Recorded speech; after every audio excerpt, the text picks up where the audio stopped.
ಎಸ್ಎಸ್ಟಿವಿಯಲ್ಲಿ ಜಾಹೀರಾತು ನೀಡಲು ಈ ನಂಬರಿಗೆ ಸಂಪರ್ಕಿಸಿ. ಗೌರವಾನ್ವಿತ ನಮ್ಮ ಈ ಸಮಾರಂಭದ ಕೇಂದ್ರ ಬಿಂದುವಾಗಿರುವ ಗೌರವಾನ್ವಿತ ಶಿವಮೂರ್ತಿ ಶಿವಾಚಾರ್ಯರವರೇ,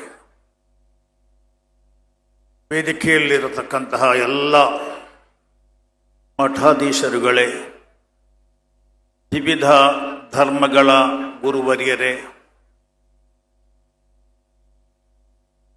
ರಾಜಕೀಯ, ಸಾಮಾಜಿಕ, ಶೈಕ್ಷಣಿಕ ಕ್ಷೇತ್ರಗಳಲ್ಲಿ ದುಡಿಯುತ್ತಿರುವ ಎಲ್ಲ ಗಣ್ಯ ಅತಿಥಿಗಳೇ, ನೆರೆದಿರುವ ಆತ್ಮೀಯ ಬಂಧುಗಳೇ, ಭಗಿನಿಯರೇ, ಮಕ್ಕಳೇ, ಈ ಭದ್ರಾವತಿಯ ಈ ವಿಶಾಲ ಪ್ರದೇಶದಲ್ಲಿ ನಮ್ಮ ಗೌರವಾನ್ವಿತ ಸ್ವಾಮೀಜಿಯವರ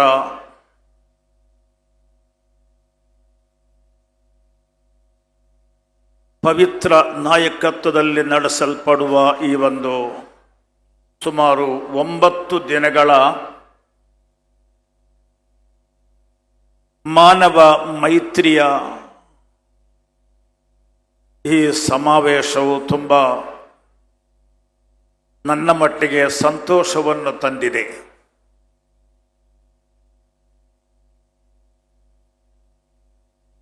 ನನಗಿಂತ ಮುಂಚೆ ಹಲವಾರು ಧರ್ಮಗುರುಗಳು, ಚಿಂತಕರು ಇಲ್ಲಿ ಮಾತನಾಡಿದರು. ವಿವಿಧ ಧರ್ಮಗಳ ಅನಿವಾರ್ಯತೆಗಳ ಬಗ್ಗೆ,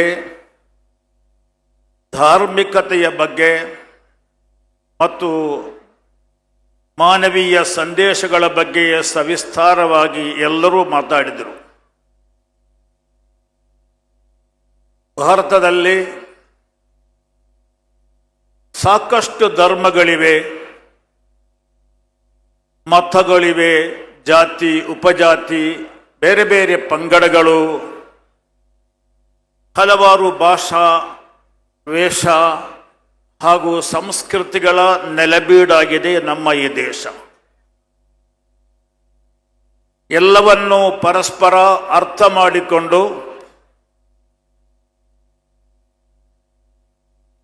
ಪರಸ್ಪರ ಅರಿತುಕೊಂಡು ಬದುಕುವುದೇ ಪ್ರತಿಯೊಬ್ಬ ದೇಶವಾಸಿಯ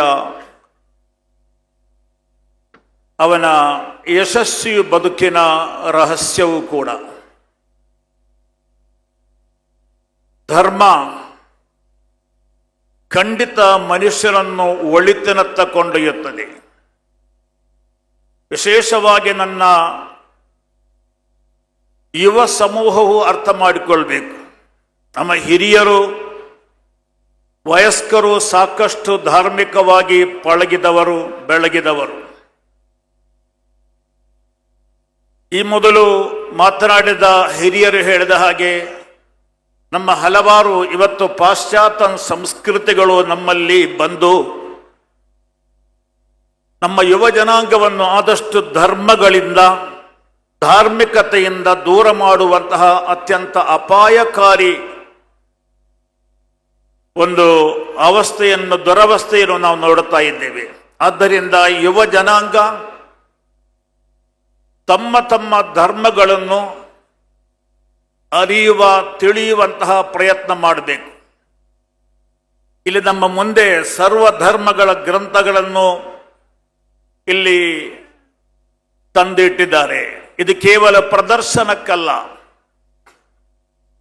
ಪ್ರತಿಯೊಂದು ಧರ್ಮಗಳಿಗೂ ಕೂಡ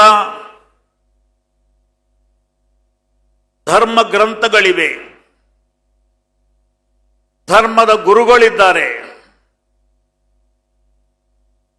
ಧರ್ಮ ತಿಳಿದಂತಹ ದಾರ್ಶನಿಕರು, ಮಹಾನ್ ಪುರುಷರು, ಋಷಿ ಮಹರ್ಷಿಗಳು, ಸಾಧು ಸಂತರು, ಸೂಫಿ ವರಿಯರು, ಹೀಗೆ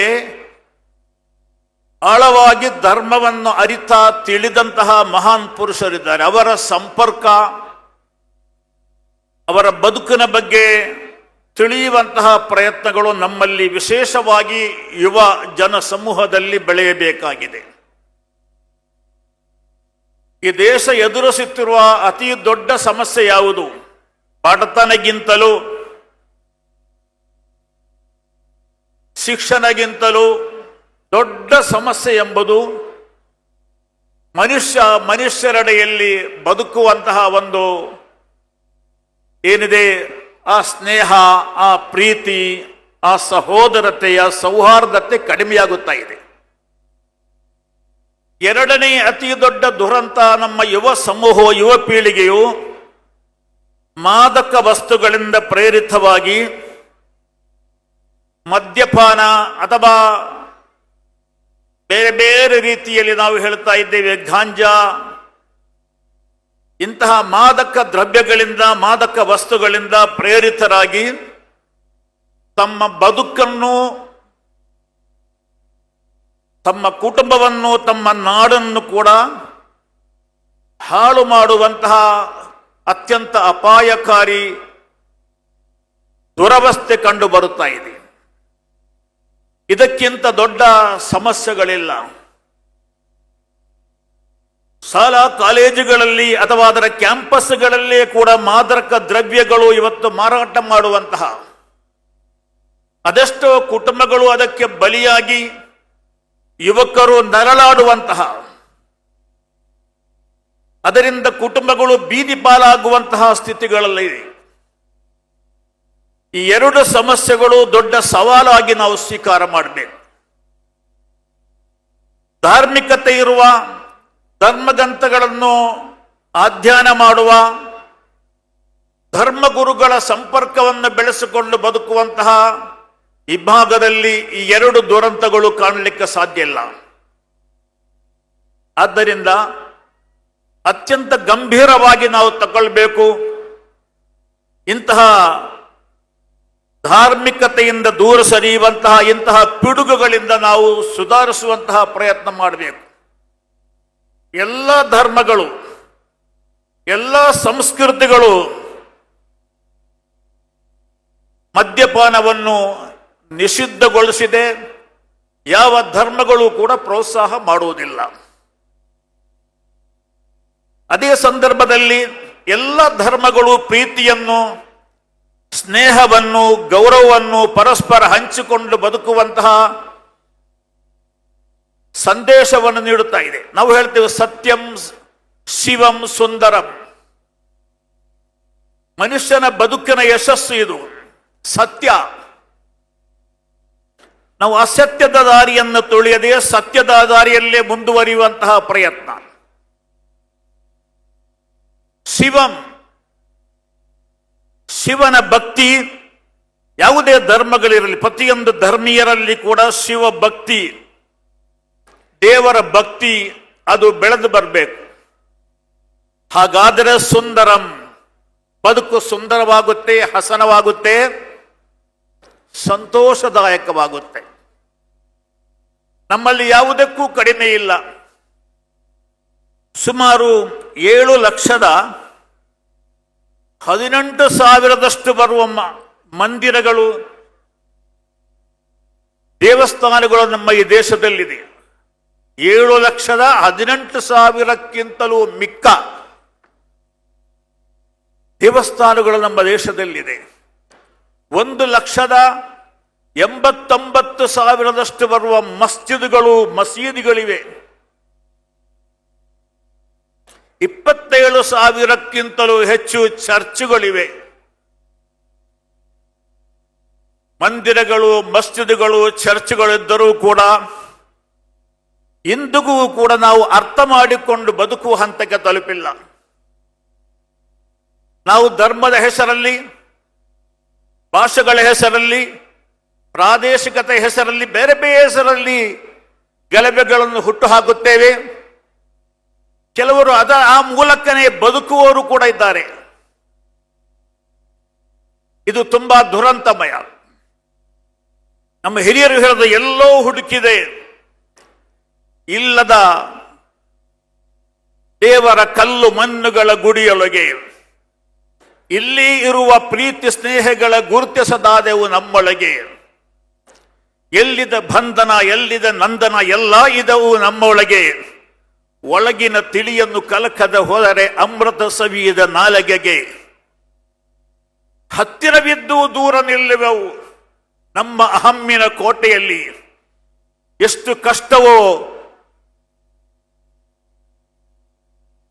ಹತ್ತಿರವಿದ್ದು ದೂರ ನಿಲ್ಲುವವು ನಮ್ಮ ಅಹಮ್ಮಿನ ಕೋಟೆಯಲ್ಲಿ. ಅದೇ ಸಂದರ್ಭದಲ್ಲಿ ನಾವು ಮಸ್ಜಿದ್ಗಳಲ್ಲಿ, ಮಂದಿರಗಳಲ್ಲಿ, ಚರ್ಚ್ಗಳಲ್ಲಿ ದೇವರಿಲ್ಲ. ಅದು ದೇವರ ಸ್ಮರಣೆಯ ಕೇಂದ್ರಗಳು. ಮಸ್ಜಿದಿಂದ ಹೊರಬಂದು ಇನ್ನೊಬ್ಬರಿಗೆ ಕಲ್ಲು ಹೊಡೆಯುವ, ಇನ್ನೊಬ್ಬರಿಗೆ ಚೂರಿ ಹಾಕುವನು, ಅದು ಹೇಗೆ ಧರ್ಮ ಅಂತ ಹೇಳ್ತಾರೆ. ಮಸ್ಜಿದ್ಗಳು ಧರ್ಮದ ಕೇಂದ್ರಗಳು. ಅಲ್ಲಿ ಮನುಷ್ಯನು ಶಾಂತಿಯಿಂದ, ಕರುಣೆಯನ್ನು, ದಯೆಯನ್ನು ತುಂಬಿಕೊಂಡು ಬರಬೇಕು. ಪ್ರತಿಯೊಬ್ಬ ಮುಸಲ್ಮಾನನು ಮಸ್ಜಿದಿನ ಒಳಗೆ ಪ್ರವೇಶ ಮಾಡಬೇಕಾದರೆ ಅವನು ಹೇಳಬೇಕು, ಅಲ್ಲಾಹುಮ್ಮ ಫ್ತಹ್ಲಿ ಅಬ್ವಾಬ ರಹಮತಿಕ, ಪ್ರಭು ಎಲ್ಲ ಕರುಣೆಯ ದಯೆಯ ಬಾಗಿಲನ್ನು ತೆರೆದುಕೊಡು ಅಂತ ಹೇಳಿ ಈ ಪ್ರಾರ್ಥನೆಯನ್ನು ಮಾಡಿಕೊಂಡು ಹೋಗುವಂತಹ ಒಬ್ಬ ಮನುಷ್ಯನು ಮಸ್ಜಿದಿನಿಂದ ಹೊರಗೆ ಬಂದು ಚೂರಿ ಹಾಕುವುದಾದರೆ, ಇನ್ನೊಬ್ಬನಿಗೆ ಕಲ್ಲು ನೋವು ಮಾಡುವುದಾದರೆ ಅದು ಬರೀ ಕಾಟಾಚಾರ ಆಯಿತು. ಆದ್ದರಿಂದ ಮಸ್ಜಿದ್ಗಳಿಂದ ಬರುವ, ಮಂದಿರಗಳಿಂದ ಹೊರಬರುವ, ಚರ್ಚ್ಗಳಿಂದ ಹೊರುವಂತಹ ಪ್ರತಿಯೊಬ್ಬರೂ ಕೂಡ ನಿಜವಾದ ಕರುಣಾಮಯಿಯಾಗಿ, ಪ್ರೀತಿಯ, ಸ್ನೇಹದ, ಸಹೋದರತೆಯ, ಸೌಹಾರ್ದತೆಯ ಪ್ರತಿರೂಪವಾಗಿ ಅವನು ಬರಬೇಕು. ಬಸವಣ್ಣನವರು ಹೇಳಿದರು, ದಯವಿಲ್ಲದ ಧರ್ಮ ಯಾವುದಯ್ಯ, ದಯವೇ ಬೇಕು ಸಕಲ ಪ್ರಾಣಿಗಳ ಅಡಿಯಲ್ಲಿ, ದಯವೇ ಧರ್ಮದ ಮೂಲವಯ್ಯ. ಎಷ್ಟೊಂದು ಸುಂದರವಾಗಿ ಹೇಳಿದರು. ಎಲ್ಲ ಧರ್ಮಗಳಲ್ಲಿ ಇದನ್ನೇ ಬೋಧಿಸ್ತಾ ಇದೆ. ಇರ್ಹಮು ಮನ್ಫಿಲ್ ಅರ್ಲ್, ಭೂಮಿಯಲ್ಲಿರುವ ಎಲ್ಲರಿಗೂ ಕರುಣೆಯ ದಯೆಯನ್ನು ತೋರಿರಿ, ಪ್ರವಾದಿವರಿಯರ ಮಾತು. ಇರ್ಹಮುಕುಂ ಮಂಫಿಸ್ ಸಮಾದ್, ಆಕಾಶದ ಒಡೆಯನಾದ ದೇವರು ಪ್ರಭು ನಿಮ್ಮ ಮೇಲೆ ಕರುಣೆಯನ್ನು ಸುರಿಸುತ್ತಾನೆ, ನೀವು ಪ್ರತಿಯೊಬ್ಬರು ಕರುಣಾಳುಗಳಾಗಿ. ಉದಾಹರಣೆಗೆ ಪ್ರವಾದಿ ಸಲ್ಲಲ್ಲಾಹು ಅಲೈಹಿ ವಸಲ್ಲಂ ಪ್ರವಾದಿ ವರಿಯರು ಮದೀನಾದ ಮಸ್ಜಿದಿನಲ್ಲಿ ಕುಳಿತುಕೊಂಡು ತನ್ನ ಅನುಚರರ ಜೊತೆಗೆ ಮಾತನಾಡ್ತಾ ಇರಬೇಕಾದರೆ ಒಬ್ಬರು ಓಡಿ ಬಂದು ಹೇಳಿದ್ರು, ಪ್ರವಾದಿ ವರಿಯರೇ, ನಂದು ಮಗು ಕಾಣೆಯಾಗಿ ಬಿಟ್ಟಿದೆ, ನನ್ನ ಮಗು ಕಾಣುತ್ತಾ ಇಲ್ಲ, ಕಾಣೆಯಾಗಿದೆ, ತುಂಬಾ ಬೇಜಾರು. ಪ್ರವಾದಿ ವರಿಯರು ಅವರಿಗೆ ಸಾಂತ್ವನ ಹೇಳಿದರು, ಧೈರ್ಯ ತುಂಬಿದರು, ಟೆನ್ಷನ್ ಮಾಡಬೇಡ, ನಿನ್ನ ಮಗು ಖಂಡಿತವಾಗಿಯೇ ನಿನ್ನ ಕೈ ಸಿಗುತ್ತೆ. ಕೆಲವೊಂದು ನಿಮಿಷಗಳ ನಂತರ ಯಾರೋ ಹೇಳಿದ್ರು ಅವರ ಮಗು ಅಲ್ಲಿ ಮೈದಾನದಲ್ಲಿ ಮಕ್ಕಳ ಜೊತೆಗೆ ಆಟ ಆಡ್ತಾ ಇದೆ ಅಂತ ಹೇಳಿ. ಇದು ತಿಳಿದಾಗ ಅವರನ್ನು ಕರೆದು ಹೇಳಿದ್ರು, ನಿನ್ನ ಮಗು ಅಲ್ಲಿ ಆಟ ಆಡುತ್ತಾ ಇದೆ, ನೀನು ಬೇಜಾರು ಮಾಡಬೇಡ, ನಿನ್ನ ಮಗುವನ್ನು ಅಲ್ಲಿ ಹೋಗಿ ನೋಡಬಹುದು. ಹೊರಡುವಾಗ ಹೇಳ್ತಾ ಇದ್ದಾರೆ ಪ್ರವಾದಿ ವರಿಯರು, ಓ ಸ್ನೇಹಿತ, ಮಿತ್ರ, ನೀನು ಓಡಿ ಹೋಗಿ ಮಗು ಸಿಕ್ಕಾಗ ಮಗುವನ್ನು ಮುದ್ದಿನಿಂದ, ಮಮತೆಯಿಂದ ಆಲಿಂಗನ ಮಾಡಬೇಡ, ಮಗುಗೆ ಮುತ್ತು ಕೊಡಬೇಡ, ಮಗುವನ್ನು ತಬ್ಬಿಕೊಳ್ಳಬೇಡ. ಕಾರಣ ಅದೆಷ್ಟೋ ಮಕ್ಕಳು ಅಲ್ಲಿರಬಹುದು.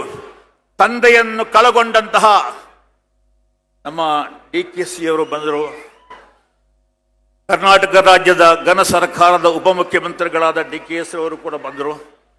ನಾನು ಹೇಳ್ತಾ ಬಂದದ್ದು, ನೀನು ಅಲ್ಲಿ ಹೋಗಿ ಆ ಮಗುವನ್ನು ತಬ್ಬಿಕೊಂಡು ಮುದ್ದಾಡುವಾಗ ಅದೆಷ್ಟೋ ಅನಾಥ ಮಕ್ಕಳು ಅಲ್ಲಿರಬಹುದು, ಅವರ ಮನಸ್ಸಿಗೆ ನೋವಾಗಬಹುದು. ನನಗೆ ತಂದೆ ಇದ್ದರೆ ಮುದ್ದಾಡುತ್ತಾ ಇದ್ರು, ತಬ್ಬಿಕೊಳ್ಳುತ್ತಾ ಇದ್ರು ಎಂಬ ನೋವಾಗಬಹುದು ಅಂತ ಹೇಳಿ ಈ ಸಂದೇಶವು ನಾವೆಲ್ಲರೂ ಅರ್ಥ ಮಾಡಿಕೊಳ್ಬೇಕು. ಇಷ್ಟೊಂದು ಸೂಕ್ಷ್ಮತೆಯಿಂದ ಇದ್ದರೆ ಮಾತ್ರ ಇಲ್ಲಿ ಪ್ರೀತಿ, ಇಲ್ಲಿ ಕರುಣೆ, ಇದಾಗಿದೆ ಧರ್ಮಗಳು. ಆದ್ದರಿಂದ ಇಲ್ಲಿ ನಡೆದಿರುವ ಎಲ್ಲ ನನ್ನ ಅಣ್ಣ ತಮ್ಮಂದಿರು, ನನ್ನ ಸಹೋದರಿಯರು ಎಲ್ಲರಿಗೆ ಬೋಧನೆ ಧರ್ಮವನ್ನು ಅರಿತುಕೊಂಡು ಬದುಕುವಂತಹ ಪರಿಪಾಠವನ್ನು ಬೆಳೆಸೋಣ. ನಮ್ಮ ಧರ್ಮ ಗ್ರಂಥಗಳನ್ನು ಅಧ್ಯಯನ ಮಾಡೋಣ. ಇಂತಹ ಸ್ವಾಮೀಜಿಗಳವರ ಉದಾತ್ತವಾದ ಸಂದೇಶವನ್ನು ನಾವು ಪಡೆದುಕೊಳ್ಳೋಣ. ಅವರ ಆಶೀರ್ವಾದವನ್ನು ಪಡೆಯುವ ಮೂಲಕ ಸಜ್ಜನರ ಸಂಘವದು ಹೆಜ್ಜೆಯನ್ನು ಸವಿದಂತೆ ಖಂಡಿತವಾದ ಇಂತಹ ಮಹಾನ್ ಪುರುಷರ ಜೊತೆಗೆ ಸಂಬಂಧ ಬೆಳೆಸಿಕೊಂಡು ನಾವು ಮುಂದುವರಿದಾಗ ಖಂಡಿತ ನಮಗೆ ದೇವರ ರಕ್ಷೆ ಇದೆ, ದೇವರ ಕರುಣೆ ಇದೆ.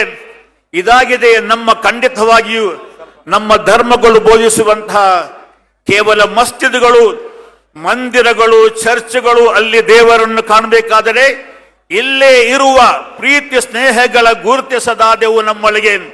ನಮ್ಮಲ್ಲಿರತಕ್ಕಂತಹ ಅದೆಷ್ಟೋ ಬಡವರು, ಬಲ್ಲಿದರು, ನಮ್ಮ ನೆರೆಹೊರೆಯವರು, ನಮ್ಮ ಊರಿನವರು ಅಲ್ಲಿ ಜಾತಿ, ಧರ್ಮ, ಭಾಷೆ, ಪಂಗಡ, ಮತ ಯಾವುದನ್ನು ಪಕ್ಷವನ್ನು ನೋಡದೆ ಎಲ್ಲರನ್ನೂ ಪ್ರೀತಿಸುವಂತಹ, ಎಲ್ಲರನ್ನೂ ಗೌರವಿಸುವಂತಹ, ಎಲ್ಲರನ್ನೂ ಹತ್ತಿರ ಮಾಡುವಂತಹ ಒಂದೇ ಮಾತಿನೊಂದಿಗೆ ನಾನು ನಿಲ್ಲಿಸ್ತಾ ಇದ್ದೇನೆ.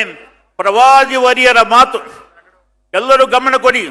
ವಲ್ಲಾಹಿ ಲಾ ಯುಮಿನ್, ವಲ್ಲಾಹಿ ಲಾ ಯುಮಿನ್, ವಲ್ಲಾಹಿ ಲಾ ಯುಮಿನ್.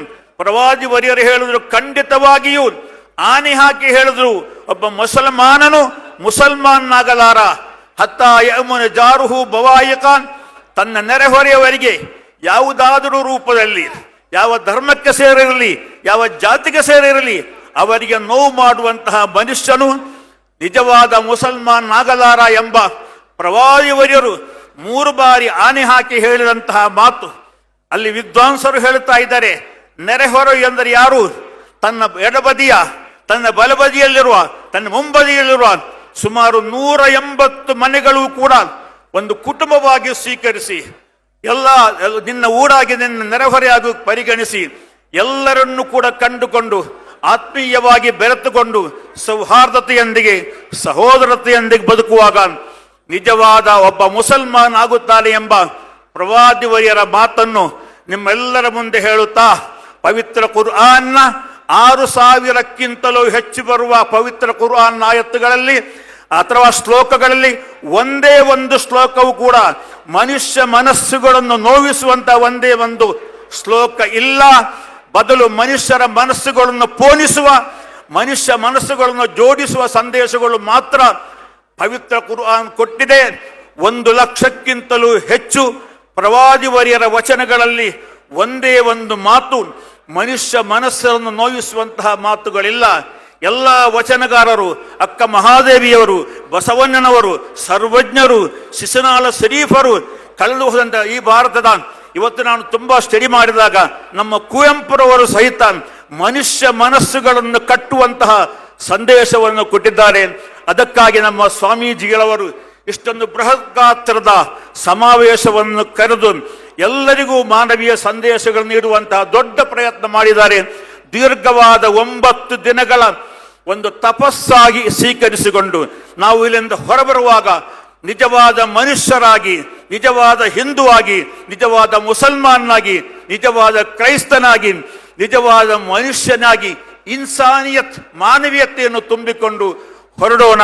ಸರ್ವಶಕ್ತನಾದ ಅಲ್ಲಾಹನು ಅಥವಾ ದೇವರು ನಮಗೆ ಕರುಣಿಸಲಿ ಎಂದು ಹೇಳುತ್ತಾ ಈ ಒಂದು ವ್ಯವಸ್ಥೆಯನ್ನು ಮಾಡಿದಂತಹ ಇಷ್ಟೊಂದು ಬೃಹತ್ ಗಾತ್ರದ ಸಂಗಮಗೆ ಕಾರಣರಾದಂತಹ ಸ್ವಾಮೀಜಿಗಳನ್ನು, ಅವರ ಬಳಗವನ್ನು ಎಲ್ಲರನ್ನು ಕೂಡ ನಾನು ಅಭಿನಂದಿಸುತ್ತಾ ಮಾತಿಗೆ ವಿರಾಮ.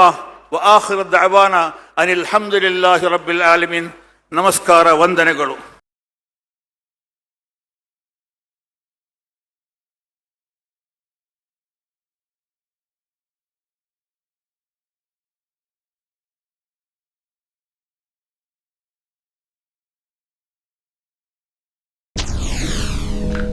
SSTV ಸಿನಿಮಾ ಜಗತ್ತಿನ ಕ್ಷಣ ಕ್ಷಣದ ಸುದ್ದಿಯೊಂದಿಗೆ.